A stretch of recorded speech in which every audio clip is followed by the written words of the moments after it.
Middle class ഫാമിലിയിൽപ്പെട്ട average ഒരാൾ ഒരു ദിവസം സോഷ്യൽ മീഡിയയിൽ സ്പെൻഡ് ചെയ്യുന്നത് 5 മണിക്കൂറാണ്. നിങ്ങൾ ഒരിക്കലെങ്കിലും ചിന്തിച്ചിട്ടുണ്ടോ നിങ്ങളുടെ ലൈഫിനെ ഇത് നിങ്ങളുടെ ഫിനാൻഷ്യൽ ഫ്രീഡത്തെ ടോട്ടലി ഡിസ്ട്രാക്ട് ചെയ്യുന്നുണ്ട്? ഇതെങ്ങനെയാണെന്നല്ലേ, ബേസിക്കലി ഇത് 3 ട്രാപ്പാണ് ഒരു മിഡിൽ ക്ലാസ് ലൈഫിൽ ക്രിയേറ്റ് ചെയ്യുന്നത്. 1 attention trap, 2 comparison trap, 3 consumption addiction.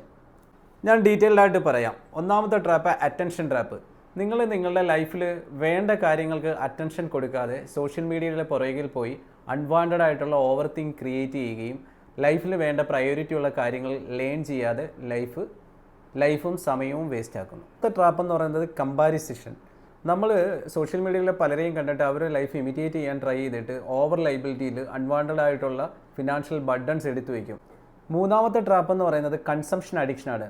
നമ്മൾ എൻ്റർടൈൻമെൻറ്റ് അങ്ങനെയൊക്കെയുള്ള പ്രോഗ്രാംസിന് അഡിക്റ്റ് ആയിട്ട് ഓവറായിട്ട് ടൈം സ്പെൻഡ് ചെയ്തിട്ട് നമ്മളുടെ വിലപ്പെട്ട സമയം പഠിക്കാനോ ലേൺ ചെയ്യാനോ ഫിനാൻഷ്യൽ സ്കില്ല് ഡെവലപ്പ് ചെയ്യാനോ ഒന്നും തന്നെ ഉപയോഗിക്കാതെ വേസ്റ്റ് ചെയ്ത് കളയുന്നു. സോ ഒരു വർഷം ഏകദേശം 1825 മണിക്കൂർ നമ്മൾ സോഷ്യൽ മീഡിയയിൽ സ്പെൻഡ് ചെയ്യുന്നു. 12 മാസത്തിലെ 2.5 മാസം വരും അത്. അപ്പോൾ നിങ്ങളൊന്ന് ചിന്തിച്ചേ, ഇത് നിങ്ങളുടെ ലൈഫിനെ വളർച്ചയിലേക്ക് നയിക്കുമോ തളർച്ചയിലേക്ക് നയിക്കുമോ?